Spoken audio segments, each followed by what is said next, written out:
Vou dar trabalho para ele hoje. Quando a gente junta tudo aquilo lá que parece já ser bem complexo, e a gente mistura gestão de ativos e gestão de passivos, que são as duas áreas primordiais de uma entidade, que é administrar, de um lado, o dinheiro, e de outro lado, os benefícios, as obrigações, aí a gente tem um caminhão de problemas, porque tem muita coisa ali que muitas vezes está obscuro, está complexo, está difícil. Eu brinco que o ideal é a gente chamar o gestor de investimentos, quando ele vai lá nos visitar, quando ele quer pegar o nosso dinheiro, captar o nosso recurso, falar com ele duas questões básicas. Aperta a teclinha SAP, qualquer palavra que você for falar, se você não dominar ela ou não conseguir me fazer entender, você não pode usar. Ah, mas o spread, ah, mas o benchmark, ah, mas a curva isso, ah, mas o delta, ah, mas o índice Y. Me explica como isso afeta a minha entidade. Mas que de muitas formas, a gente precisa vincular essa gestão de ativos e passivos. É fazendo essa gestão que nós conseguimos entender o papel da Previdência. Mais uma, mais uma. E aí vem a responsabilidade de vocês. A gente falou que o mercado está dinâmico, a gente falou que vocês têm mais responsabilidade, que hoje para enfrentar esse mundo vocês têm que ter mais conhecimento e principalmente conhecer de previdência, certo? E a gente ainda tem que enfrentar os antigos desequilíbrios. Lembram que o secretário ontem falou que tem um monte de RPPS que é deficitário? Sim ou não? Vocês conhecem na prática isso, sim? Vários de nós já fizemos segregação para tentar romper isso, vários de nós estamos estudando a Previdência Complementar do Servidor, não estamos? Mas isso é um pouco do desequilíbrio do passado. Se lá atrás tivesse sido construído direitinho, pago direitinho, não importa se é BD ou se é CD, não importa se foi capitalizado ou não, o dinheiro estaria lá, a gestão dele estaria podendo pagar e custear. Agora, a gente sabe que muitas vezes o servidor nem pagou. Até 93 não era obrigatório, a lei não dizia que é obrigatória a contribuição do servidor, ou pagou muito aquém. Lá em São Paulo, em 2003, quando eu estava ainda no IPREM, a gente pagava uma alíquota de 2 o ente e 5 o servidor. 7 dá para pagar previdência e pensão? Não dá. Então, esses são alguns itens que a gente vai precisar enfrentar, mais ou menos. E para isso, a gente tem que criar a figura do super conselheiro. Senhoras, botem a roupinha de Mulher Maravilha, senhores, a capinha de super-homem. A sunguinha não, que já está meio brega, né? Aquela sunguinha lá já não rola legal. Mas a gente tem que virar super conselheiro, porque tem que entender de previdência, tem que entender de economia, tem que entender de finanças, tem que entender de atuário, tem que entender de contabilidade, tem que entender de governança, tudo junto e misturado. E tem que fazer isso dentro da entidade. E tem que ter responsabilidade e ainda tem que ter gestão de risco. Caramba, temos que fazer tudo isso? Sim, temos. Primeiro, a gente tem um problemão que é, não trabalhamos só de previdência, só falando conosco. Nós falamos com o judiciário, sistematicamente, sim ou não? Tem um mandato, tem um conjunto de mandatos que chega lá, não sei porque o presidente Libreve é tão querido pela justiça, para responder por isso ou aquilo, ou então ser preso. Gestores, de um modo geral, cada vez mais são instados pela justiça. O servidor, ou o sindicato, ou a associação, vai à justiça. Parte desse problema não é do servidor, não é do judiciário, não é do escritório de advogado, não é do sindicato, é do próprio instituto, que está se comunicando mal, que não está transparecendo, ou que está criando uma regra tão difícil que essa regra causa isso. Ou até o contrário, falta educação. Falta chegar naquele servidor, falta chegar naquele sindicato e explicar que o que ele está querendo não faz jus. Não foi contributivo, não teve elementos e mais ainda, não tem como ser pago. Agora, tem que ser muito claro e muito explícito, porque senão a gente cria aquela figura do risco legal.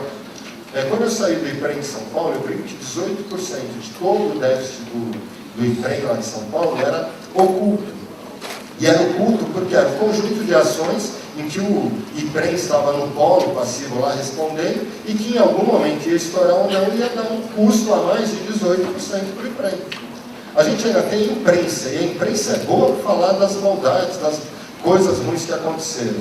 E principalmente para falar o que muitas vezes ela fala de uma maneira como se não soubesse. Óbvio que a imprensa é sempre inteligente, ela sempre sabe de todos os assuntos no detalhe, né? Mas alguns fogem à compreensão dela, ou ela fala de uma maneira como se a previdência do servidor fosse fundo de pensão, ou a previdência do servidor fosse o Estado que tem obrigação, ou o servidor que é um ser que está raptando dinheiro ou tirando recursos do ente como um todo.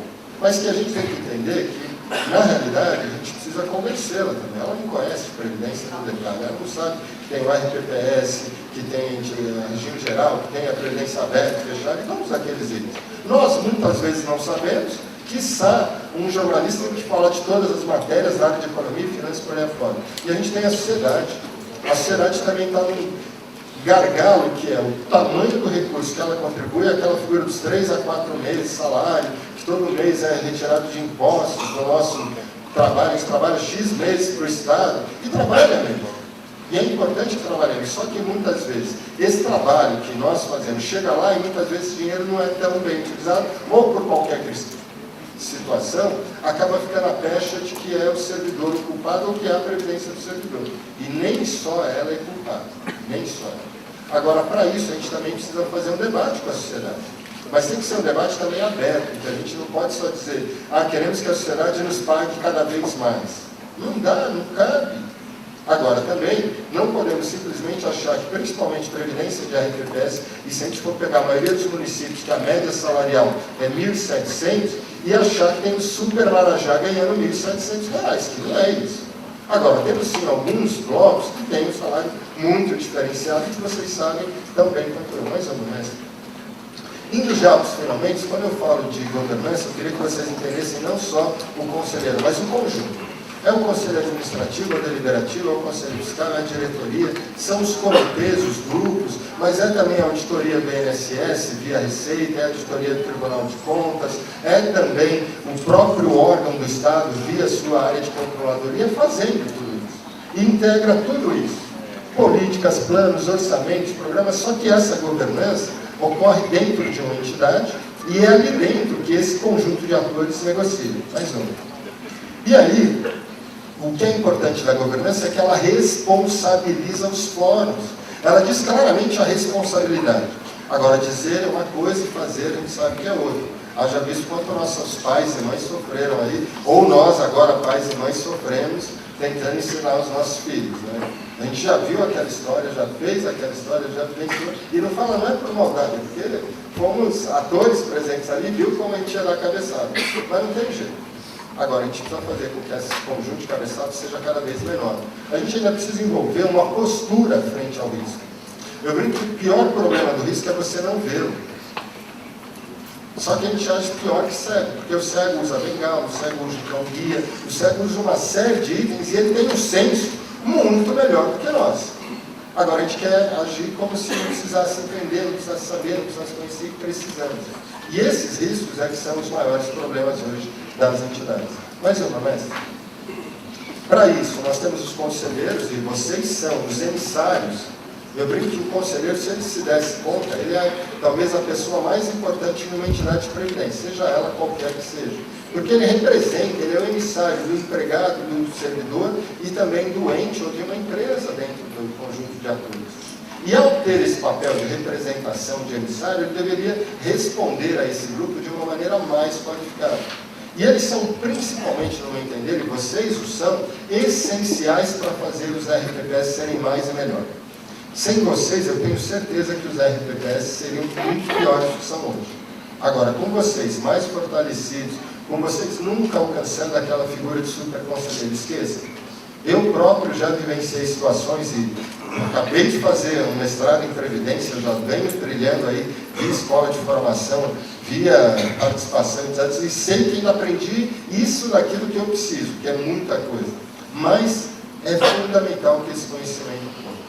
Mas, mestre, para isso a gente tem uma brincadeira que eu brinco. O conselheiro tem que ser técnico ou político? O que vocês acham, turma? Hein? Ele tem que ser só técnico, ter conhecimento, ter certificação, ter aquela figuração da oneração do CPF dele? É só isso que ele precisa ser? Bom pra caramba, conhecer muita matéria? Ou será que ele também precisa estar na outra ponta, responsabilizado, por ter um papel político de representar o ente, de representar o servidor, de se envolver com demandas desses dois? Então, essa é uma dicotomia que nós não podemos aceitar. Se nós colocarmos só técnicos dentro das entidades, vai por água abaixo. Se nós colocarmos só políticos, pior ainda. Agora, nós temos que ter um conselheiro cada vez mais completo. Não tem jeito. Ah, mas eu não quero fazer a prova. Ah, mas olha a minha idade. Ah, mas eu... Esquece, não tem síndrome de coitadinho, não. Não cabe. Coitadinho não é. Tem um papel, tem uma responsabilidade, tem um cargo, tem um status. Mais ou menos. E esse papel completo é, primeiro, o Conselho Deliberativo tem que conhecer de viabilidade, tem que conhecer de objetivos, tem que conhecer de desenho estratégico, tem que colocar desafios, metas, objetivos a serem alcançados pela entidade. Tem ainda que desenhar planos operacionais e orçamentários. É isso. Fora disso, não é Conselho Deliberativo. E lá, só para discutir a cor amarela do formulário XPTO, não nos dá o direito de nos sentirmos conselheiros. Mas olhar tudo isso também não vem de graça. Vem da experiência, vem da vivência, vem da vontade, vem do aprendizado, e vem sim de fazer curso, treinamento, fazer certificação e construir a partir disso um novo olhar.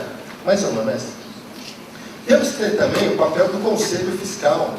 E Conselho Fiscal, vamos ser muito direto, também não cabe, aqui eu brinco que, aqui nesse universo, eu hoje conheço muito menos do que de Previdência Complementar. Mas na Previdência Complementar a gente brinca que há a síndrome de segundo escalão do Conselho Fiscal. Ele sempre acha que é menor, que é menos importante, que não tem significado. Ah não, quem delibera é o Conselho Deliberativo, ele que desenha o norte. Aqui não ocorre isso não, né? Não, né? Não. RPPS, imagina. Brasil 2013, já somos todos conselheiros. Tá? Turma, se acontece, a gente tem que corrigir isso. O papel de coitadinho, quem quer, é para si próprio. A gente não quer dramalhão. A gente quer, de fato, essa ação. E a ação do Conselho Fiscal é de controle, é de práticas, é de alcances, é de meios. Eu brinco que se o Conselho Fiscal for lá só para o final do ano falar mal, está errado.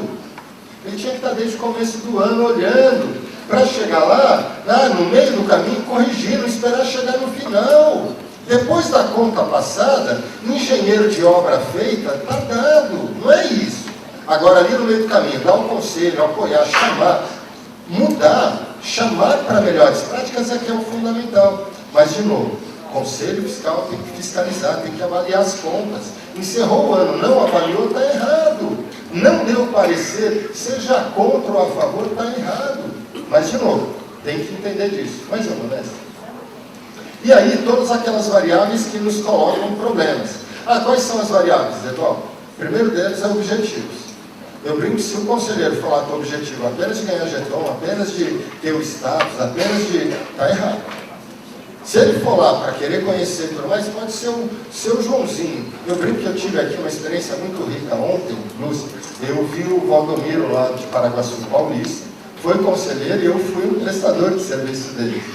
E aí eu brinco que uma escola, você conhecer um município daquele tamanho, com a vontade que tinha, não tinha nem capacidade de pagar, mas tinham pessoas lá que queriam fazer melhor, Dirceu, à época, Sol, e que de lá para cá conseguiram a vontade, e hoje o Valdomiro está aí. E Valdomiro era o homem da contabilidade do município, que fazia ali todo o processo. Mas envolveu o Estado, envolveu esses participantes. E mais ainda, essa figura de todos aqueles outros itens. Uma entidade muito grande pode ter uma governança muito boa, muito grande, mas também uma muito pequena pode ter governança e deve ter.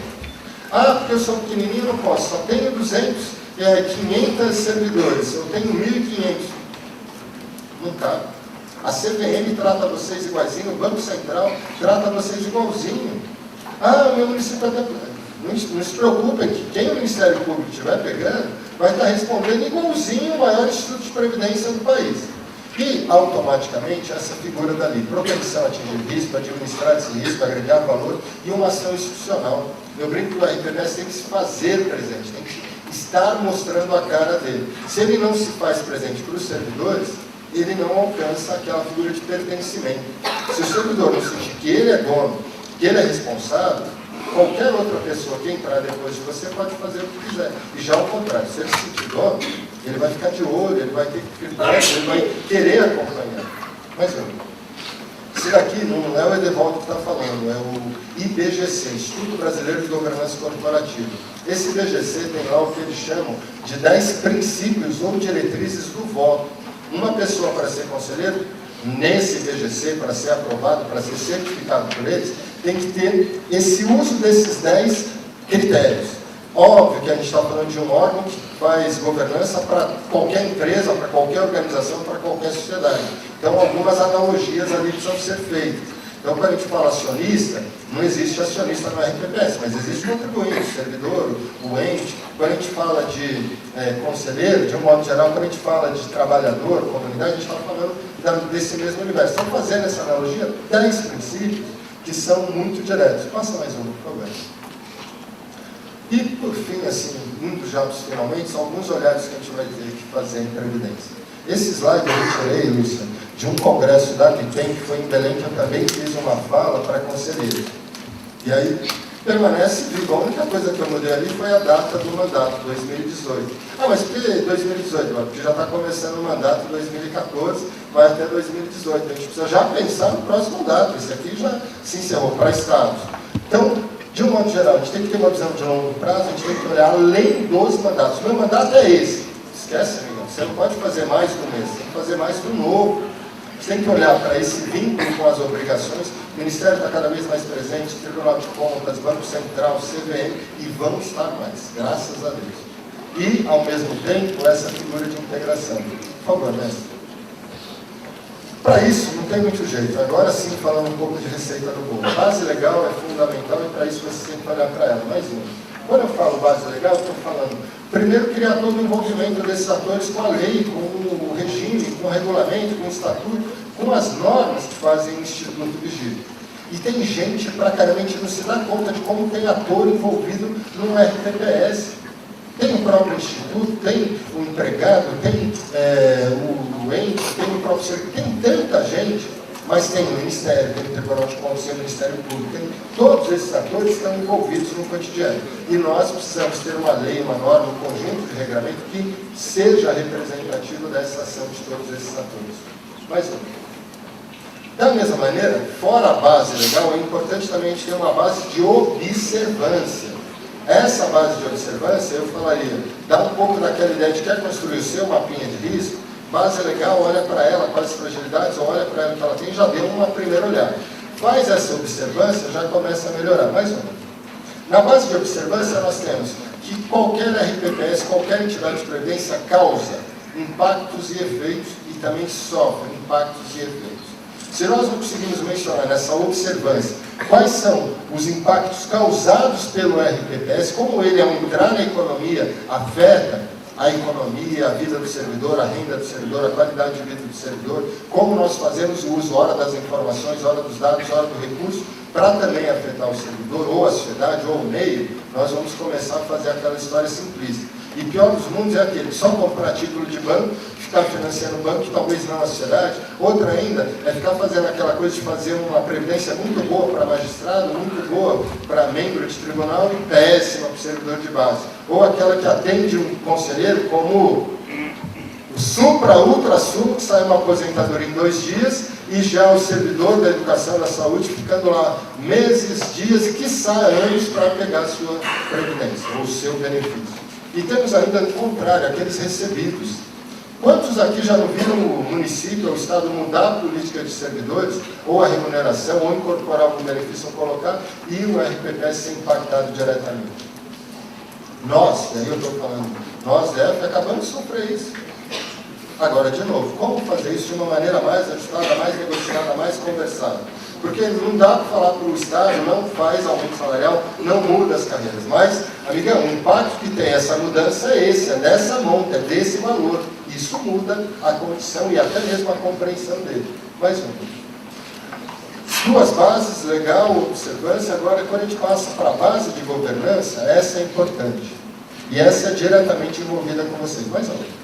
Para isso, aí desculpem o gráfico, o desenho, a tabela não ficou muito boa nas coisas. Mas ali é como nós temos hoje a governança nas entidades. De um lado, eleições, de um lado, o famoso voto de Minerva, né, aquele quem usa o voto para definir para onde vai a entidade. A gente tem aqui do outro lado paridade. Algumas entidades não têm paridade. Algumas entidades, mesmo tendo paridade, eu brinco, o servidor brinca de ganhei e não quero. Que é aquilo que eu brinquei. Um servidor que tem uma entidade de previdência, que tem paridade, que consegue colocar o mesmo número de conselheiros e tem um papel de representação e não coloca, está abrindo mão disso. Mas também essa paridade cobra responsabilidade. Não dá para calhar só porque somos iguais, vamos ficar disputando só para o lado do trabalhador ou só para o lado do ente. Essa é uma situação que a gente vai ter. E, por fim, a gente tem ali como atores o governo e a sociedade. A gente tem entidades que são sem fins lucrativos. E sem fins lucrativos mesmo, e que deveriam ser assim. Mas a gente vê algumas pessoas com alguns usos inadequados que acabam tendo, sim, um uso inadequado. A gente tem os bancos e também os prestadores, que a gente precisa ter uma relação muito direta nessa governança com eles. E, assim, de fato, o maior problema é não colocar um mandato adequado, não colocar o que se quer cobrar ou o que se precisa na contratação desses atores. E, por fim, sindicatos e associações, como eu falei, também tem que ter informação cada vez mais na ponta para também evitar o uso inadequado. Mais ou menos. Os instrumentais são esses, todos vocês já devem ter visto. O regimento interno de um conselho, a forma de funcionamento, os mecanismos, tem as reuniões que são ordinárias, tem as atas, mas quantos de vocês já viram atas que não dizem nada com coisa nenhuma, ou dizem um monte de coisa que não tem a ver? Sim ou não? Eu acho que esse deveria ser um cursinho básico, Lúcia, como fazer ata dos conselhos. Porque tem algumas que a gente bota no Diário Oficial, é vexatório. A gente coloca coisinha de coisinha de coisinha e coloca pouca coisa de consciência. Isso não é comum só de vocês. Se nós formos olhar o geral dos RPPs, o geral das entidades fechadas, a gente ainda tem um uso inadequado. Um instrumento que era poderoso, um instrumento que daria qualidade, a gente muitas vezes o usa de uma maneira não tão adequada. Voto e representação é também outro mecanismo mal utilizado. O voto tem um papel tão grande que, se vocês olharem aqui das diretrizes do IBGC, o voto deveria ser dado com uma qualidade em que a pessoa retirou o conflito de interesse, que a pessoa saiu daquele seu interesse umbilical ou aquele seu interesse de ganho pessoal e, principalmente, a gente tem papéis e mecanismos que são importantes. O limite ao voto de qualidade. Eu sou daqueles que não gostam muito que o Estado ou qualquer gestor utilize o voto de qualidade só para fazer o seu interesse ser vinculante. Tem que ter algum limitador, e um limitador muito claro. Aqueles que são contrários à Previdência deveriam, de fato, ser utilizados. Mas aqueles que são para dizer, mudamos daqui para ali, fazemos assim, sabe? Não cabe esse uso. Isso desqualifica o próprio RPPS. E, principalmente, essa comunicação da governança. Vocês já viram os sites das entidades, dos RPPS? Olhem sim, não precisa ir muito longe. Pega 5 RPPS, talvez os grandes, talvez os estados, talvez as capitais. O nosso não é um bom exemplo não, mas vai melhorar. Mas se vocês olharem para os sites, vocês vão ver que a governança não fala. Os conselhos não têm vez, não têm voz, não fala a mesma língua. Ou pior, quando fala, é só o contrário. A entidade está falando para cá, o conselho está indo para lá. E nada contra, não é juízo de valor, mas tem que ter, nos mecanismos naturais, um caminho claro do próprio conselho, dos próprios fóruns de governança falarem com esse público que eles atendem. Mais uma, mestre? E, por fim, a base previdenciária. E nessa, pode passar. A gente tem que olhar todos aqueles impactos recebidos e causados, a gente tem que ter uma ideia muito clara de custo e de custeio. E, para isso, não tem jeito. Se a gente não olhar para as hipóteses, para as premissas, todo mundo aqui está usando 6% de taxa de juros? Sim ou não? Será que é a taxa adequada? Será que é possível para os próximos 85 anos serem ganhos? Todo mundo está usando tábuas já as mais adequadas? Fizeram testes de aderência? Todo mundo aqui recebe o estudo atuarial do ano? Já fez aquela contraprova de olhar o que eles tinham previsto para 2012, se bateu ou não? Sim ou não? Já olharam? Peguem o estudo atuarial de 2012, que foi já entregue lá no Ministério, está lá, olhem para ele e vejam quanto foram as contribuições vertidas de fato. Bateu. Tem uma diferença maior ou menor? Mais ainda, vejam as demais premissas de despesa. Falou que ia gastar tanto, gastou mais ou menos. Só para dar um exemplo para vocês, eu falando do primo rico, na Previc, um dos últimos processos de monitoramento que eu fiz, foi mandado para 300 entidades, nós temos 330 aproximadamente fechadas, uma carta cobrando dela diferenças superiores a 30% entre o que foi orçado ou estudado no estudo atuarial e o que foi efetivamente realizado. Diferenças de 30%? Será que é um caminho? E aí está falando de um ano, não estou falando, passou uma década, 5, não, um ano. Era o que estava previsto para ocorrer no ano passado. E ocorreu 30% para mais ou para menos. Se em um ano tem essa disparidade, como está o estudo atuarial? Não vou nem falar, hein? Faça mais uma vez. E aí, de novo, todos aqueles mecanismos, relatórios demonstrativos, aquela figura de política atuarial, de investimentos e principalmente educação previdenciária. Mais uma vez. E aí, esse olhar que eu gostaria de provocá-los agora. O que é esse olhar aplicado, Edivaldo? É tudo aquilo que eu falei, tentando dizer como a gente pode fazer isso mesmo no RPPS. Mais uma. Para fazê-lo, a ação dos conselhos tem um papel individual e coletivo. Se o conselho não se der conta do seu papel, se ele ao mesmo tempo também não participar desse papel, se ele também não se responsabilizar, a gente tem limites éticos e prudenciais. Interesse individual não se discute no conselho. Interesse individual não é ele o mecanismo de ajuste. E principalmente prudencial. Não adianta querer o melhor benefício sabendo que amanhã quebra, sabendo que daqui a 10 anos foi por água abaixo. A gente quer fazer uma gestão de equilíbrio, de razoabilidade. E todos esses outros itens, mais uma vez. E aí, o que a gente poderia chamar de melhores práticas. Pode passar. Um uso adequado do voto direto, fazer um trabalho muito claro de definir quais são os conflitos de interesse, como mitigá-los, acesso aos supervisores e reguladores. A gente tem que começar a dar mais informação e talvez menos dados. A gente manda muito dado, agora informação boa, qualificada, talvez é isso que a gente ainda precisa melhorar um pouco. Também, da mesma maneira, eles. A gente tem que explicitar esse processo negocial ocorrido dentro das entidades e ainda tem que fazer um processo de controle interno muito grande. Mais uma.